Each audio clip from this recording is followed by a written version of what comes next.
mes de las fotomultas. Luciana. Gracias, Juan Pablo.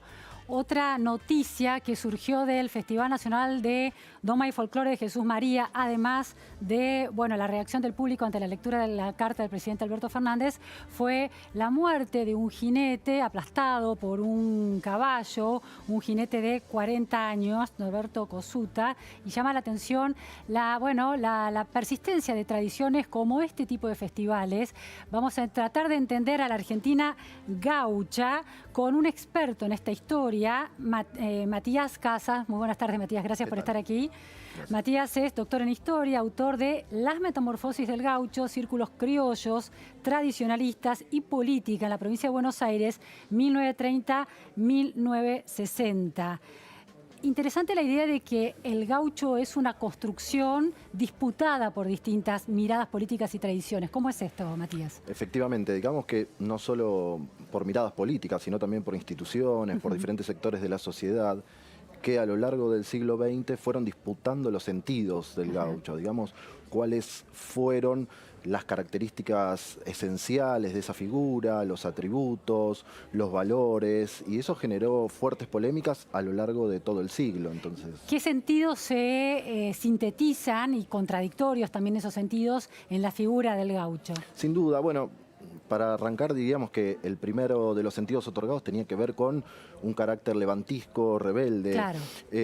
Martín Fierro, de alguna manera, es el que condensa podríamos eso. pensar Claro. el primer Martín Fierro, claro, el de 1872, sí. el que se conoce como la Ida, claro, exacto, y que después fue rápidamente apropiado o utilizado por sectores del anarquismo argentino, que a través de diferentes publicaciones de los payadores libertarios, conocidos como los payadores rojos, fueron atribuyéndole características levantiscas, rebeldes, construyendo básicamente una figura indómita que era opuesta a todo tipo de autoridad, claro, por supuesto, principalmente opuesta a las fuerzas del Estado, representado, ¿no?, en la policía, en los jueces de paz y en esas historias de gauchos que a través del folletín tuvieron un éxito masivo a finales del siglo XIX, principios del siglo XX. Ahora, en esa figura de, el gaucho al margen de la ley, ¿había una lectura negativa de condena o había una lectura positiva de una esencialidad libertaria de este gaucho? Bueno, ambas cosas. Es muy interesante porque se da de manera paralela en la medida que Alberto Giraldo comienza a publicar su, suplemento cultural en la protesta, desde un perfil claramente anarquista, planteándolo a Martín Fierro en rebeldía frente a ese Estado que se iba consolidando. Bueno, los sectores letrados, a través de sus figuras más importantes, digamos que los intelectuales se asombraban de todo lo que esa gauchesca iba generando en los sectores populares, ¿no? La clásica, digamos que hay anécdotas muy interesantes como la identificación de los sectores populares con los personajes al estilo Hormiga Negra, Juan Moreira. Claro. Entonces los mismos actores que participaban en el circo criollo, giraban por diferentes provincias, representando esos dramas gauchescos, testimoniaban cómo la gente saltaba a los escenarios para defender al gaucho frente a la autoridad policial. Entonces eso, por supuesto, que iba generando cierto temor de las clases dirigentes, los sectores dominantes, que trataban de matizar un poco los efectos nocivos de la gauchesca, entendiéndose así. En ese momento la relación entre ese gaucho levantisco y su caballo era una relación esencial, importante, siempre. Sí, y eso es transversal, digamos que a todas las disputas por los sentidos del gaucho. No se entiende el gaucho sin el caballo, no se entiende el gaucho sin esa tríada que lo conforma el caballo, el gaucho y la mujer. Hay múltiples refranes que provienen de diferentes sectores. El tradicionalismo después lo tomó de una manera muy fuerte. Decía refranes famosos como: mi mujer y mi caballo se fueron para Salta, que regrese mi caballo, mi mujer no me hace falta, etcétera, etcétera. Pero no es una cuestión que tenga que ver solo con lo que pasa en el Río de la Plata, porque esto hay que pensarlo en términos regionales. No es una cuestión exclusivamente argentina o netamente pampeana, sino que la figura del gaucho trasciende el Río de la Plata, claramente involucra todo lo que tiene que ver con la antigua banda oriental, hoy República del Uruguay, y también se puede pensar en términos regionales. Decía, una de las asociaciones charras, jinetes de caballos mexicanos, que también tienen muchas similitudes con ese tradicionalismo argentino que tal vez es más cercano para nosotros. El lema es patria, mujer y caballo. Y en cada charro un hermano, ¿no? Es la Asociación de Charros de Jalisco. Entonces creo que la relación con el caballo... es el hogar casi, ¿no? Absolutamente, es el hogar. Y también hay una relación de profundo amor, de profundo cuidado, de profundo respeto, no exento de críticas. Las críticas no digamos, contemporáneamente se visualizan mucho más, tienen otro tipo de repercusión, pero las críticas a los cuidados o al maltrato del caballo, por lo menos en mis investigaciones, las he registrado desde la década del 20, del siglo XX. Entonces, digamos que es un tema que ya se viene trabajando desde Es decir, que el caballo tiempo. está de alguna manera humanizado, hay que cuidarlo y respetarlo, en ese sentido, digo, ¿no? Que y también se le reconocen sus derechos de alguna forma, sin explicitarlo. Sin explicitarlo, tengamos en cuenta que todo esto son representaciones, entonces está el relato del centauro, esa figura casi mitológica. Después en la práctica no me atrevería a decir qué sucedía. Sí es cierto que lo utilizan como una herramienta, tomo el ejemplo de México como analogía, pero la equinoterapia, es como el tradicionalismo ha recuperado ciertos valores vinculados a la figura del caballo. Una herramienta y una propiedad, para el gaucho era quizás su única propiedad también, ¿no? Sí, absolutamente, la compañía, esa idea de la soledad del desierto pampeano y donde solo duermo sobre el recado del caballo, que es el único que me acompaña. También hay una construcción particular, con esto no quiero decir, insisto, ¿no? Lo que sucedía en la praxis con respecto al cuidado, no tiene que ver con eso, sino que tiene que ver con esa representación. El caballo criollo, una figura tremendamente reconocida en términos de los atributos de la raza caballar en diferentes países de Europa, a finales del siglo XIX, principios del siglo XX, y para eso han colaborado algunas acciones particulares. Pongo este ejemplo para no alargarla, ¿no? Pero a comienzos de la década del 20, un jinete suizo, un maestro de escuela primaria, muy preocupado porque no lo confundieran con gaucho, entonces él aclaraba que él no era un gaucho, que era un maestro suizo, pero era fanático de los caballos y decidió entonces comenzar con una tradición de raíz ecuestres que trataban de desandar el continente de sur a norte. Finalmente llegó a Washington con 2 caballos de los más famosos. ¿Pero de dónde partió? ¿De Argentina? De Buenos Aires, exactamente, con 2 caballos criollos, Gato y Mancha, que estuvieron embalsamados en el Museo de Luján. ¿Pero para el gaucho era caro comprar un caballo? Bueno, depende el contexto histórico, digamos, ¿no? Y también habría que pensar efectivamente quiénes eran los gauchos, quiénes podían ser considerados gauchos, ¿no? Ahí también en ese siglo XIX que todavía no estaba institucionalizada la gauchesca y el gaucho era un ser errante en el medio de la pampa, ¿cómo se adquiría un caballo, no? Digo, porque no eran... No, es que ahí tampoco está absolutamente arraigada la cuestión de la propiedad privada, estamos hablando de los tiempos previos al alambrado, ¿no? En el siglo XIX, entonces la idea de compartir el ganado, de, lo que se llama, después se llamó como matreraje, todas esas situaciones estaban mucho más accesibles para un campesino pampeano. Se tomaba, estaba el caballo... Exactamente. Igual habría que aclarar que esa figura errante, ¿no? Solitaria, que vaga por los desiertos, se pueden ver en algunas imágenes, efectivamente era un porcentaje minoritario de la campaña argentina, ¿no? Quedó, insisto, más ligado a la literatura que a lo que sucedía en concreto en principios del siglo XIX. Matías, hablabas de cómo el anarquismo lee una manera de ser gaucho. ¿En qué hay otras maneras en que se representa, en que el gaucho es interpretado? Sí, y también tienen como su bastión en la literatura, o sea que estamos tratando de hacer ese correlato. Hablábamos antes de La ida de Martín Fierro, también para pensarlo rápido se podría plantear rápidamente la publicación de Don Segundo Sombra, otra obra cumbre de la literatura argentina. ¿Qué gaucho nos muestra? ¿Y qué gaucho nos muestra? Un gaucho ya incorporado, adaptado a esos sistemas modernos de producción agropecuaria, ese gaucho peón de estancia, sosegado, que prácticamente ha disciplinado de alguna manera. Que ha guardado su facón, que ya no quiere peleas, ¿no? Completando un poco el cuadro. Integrado al sistema. Efectivamente, mucho más funcional a los intereses de las clases dirigentes de la década del 10, de la década del 20, ni hablar durante la década conservadora del 30, que sintetizada, para mi gusto, malamente sintetizada como década infame, porque suceden otras cosas que no tienen que ver con eso, pero bueno, se convirtió como en una figura clave, ese gaucho amansado, digamos que fue purificado para poder erigirse como símbolo nacional, desde los poderes del Estado, ¿no? Desde los poderes del Estado, por ejemplo, las Fuerzas Armadas lo incluyen como dentro de sus perspectivas de símbolos patrios, ¿sí? ¿En qué momento sucede eso? Y eso comienza muy fuerte durante la década del 20, durante la década del 30. He tenido la chance de revisar las revistas que circulaban entre los suboficiales para la formación de los suboficiales, teniendo en cuenta la composición migratoria de muchos de los suboficiales que estudiaban en Buenos Aires, en los diferentes centros de formación.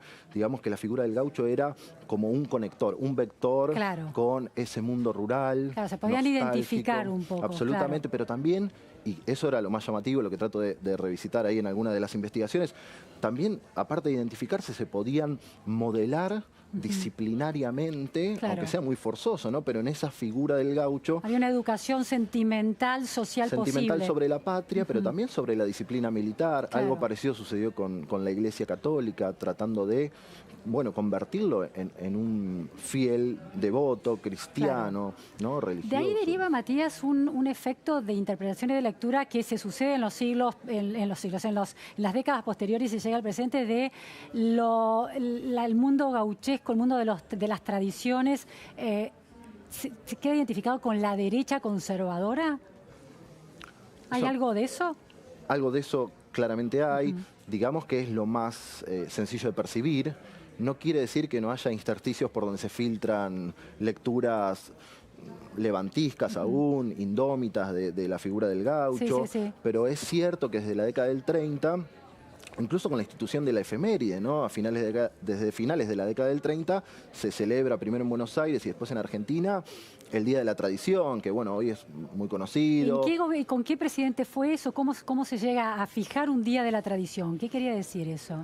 Bueno, el camino es un poco largo, pero lo sintetizo, una agrupación de La Plata, una agrupación literaria que entiende que hay que dedicar una fecha especial en el calendario para evocar la figura del gaucho a través del personaje central, que es Martín Fierro, y entonces ubican en el natalicio del autor, de José Hernández, la fecha propicia, presentan el proyecto, todo dentro del gobierno conservador de Manuel Fresco, uno de los gobiernos para decirlo rápido, ¿no? de derecha más extrema que ha tenido la Argentina del siglo XX, y se sanciona la ley efectivamente en 1939 y se celebra por primera vez en San Antonio de Areco.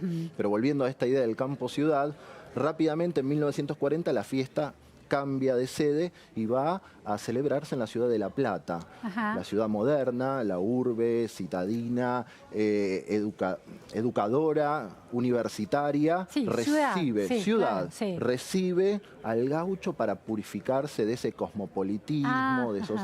Con todo ese sentido, ¿no? Se traslada allí. Interesante. Y, un uso político. Un uso claramente político que después se profundiza durante la década del 40. Ahí ya tenemos que entrar en el peronismo. Previo al peronismo, con el golpe de Estado del 43, de junio del 43, el gobierno de Ramírez, gobierno de facto, decreta que esa fiesta de la tradición, entonces solo bonaerense, debía celebrarse en todas las escuelas de la nación. Fiesta nacional. Antes de avanzar con esa parte de la historia, la institucionalización en la década del 30 de esta fecha de la tradición, ¿tiene algo todavía de resistencia a la inmigración, a la fuerte oleada inmigratoria y a la necesidad de cohesionar una sociedad en base a valores argentinos? Claro. ¿Hay algo de eso? ¿Es parte de la maquinaria cultural de construcción de la sociedad argentina? Lo voy a plantear en estos términos, digamos. El peligro por la inminente desaparición de la identidad nacional es crónico, está siempre. Siempre es urgente celebrar la tradición, celebrar el gaucho. Porque todas las efemérides del Día de la Bandera, el himno nacional, son de esos primeros décadas del siglo... De las primeras décadas, son un poquito anteriores, pero están dentro del... Acá, digamos que la tónica no es la misma de José María Ramos Mejía. ¿Por qué? ¿Quién es José María Ramos Mejía? No, pensaba en José María Ramos Mejía, Pablo Pisurno, como esos gestores de la educación patriótica, de las efemérides escolares, que son los que revisan y van a ver las escuelas de inmigrantes y se asombran de que todavía se entonaran cantos a Humberto Primo y a la reina. Entonces deciden esa batería de educación patriótica, que la conocemos todos los que atravesamos la educación, la escolaridad en Argentina. Bueno, se instaura ahí, ¿no? A partir de las primeras décadas del siglo XX. En este caso, muchos de los que presentan el proyecto, incluso de los que participan, son también inmigrantes o sus padres habían sido inmigrantes. Entonces ahí el discurso no es contra lo inmigrante, sino contra los elementos que se consideran disolventes, contra los inmigrantes que no se quieren asimilar efectivamente, ¿no? A lo que sería la esencia de la nacionalidad, que básicamente en ese momento se entendía como vestirse de gaucho, aprender a domar un caballo, participar de algún desfile ecuestre, ¿no? Entonces ahí va una cosita clara nada más, ¿no? El perfil va mutando un poco hacia otros miedos, principalmente el miedo al comunismo, el peligro rojo, todo eso se va haciendo presente de manera paulatina. Factores foráneos, no inmigrantes, pero que se empiezan a advertir cerca, ¿no? Entonces, muy interesante. ¿Qué pasa con la mirada del peronismo sobre este constructo social que es el gaucho? En primer lugar, habría que decir que el peronismo utilizó la figura del gaucho, la figura de Martín Fierro, como ningún partido político o como ningún gobierno la había utilizado hasta entonces. A ver, ¿cuál es esa novedad? Lo pienso no solo en lo novedoso, sino también en la intensidad que se le da, ¿no? Hay una reescritura, o hay varias reescrituras del Martín Fierro durante el peronismo que tratan de asociar un pasado, pensémoslo como un pasado inerte, de sufrimiento, sí, de un gaucho desposeído, de un paria. Un descamisado. Un descamisado, sí, en propias palabras, ¿no? Ajá. Cuando Fiesta de la Tradición del 48, si mal no recuerdo, no quiero decir algo inexacto, pero hay un texto de Eva que asocia la figura del gaucho directamente con la figura del descamisado. Entonces hay una restitución histórica que se consolida, que se concreta con la emergencia de Perón, con el gobierno peronista, que lo que hace prácticamente es resucitar el Martín Fierro, ¿no? Un libro muy famoso que publicó más de 5.000 ejemplares, titulado Martín Pueblo, que presenta el encuentro entre los nietos de Martín Fierro y ese Martín Fierro en el medio de la Argentina peronista, ¿no? Celebrando la figura de Perón, celebrando el Estatuto del Peón de 1944. Ah, genial, muy explícito era esa apropiación. Súper explícito. Pensemos que hay un verso en el Martín Fierro que dice más o menos así, ¿no? Debe el gaucho aguantar hasta que lo trague un hoyo o esperar a que un criollo venga a esta tierra a mandar.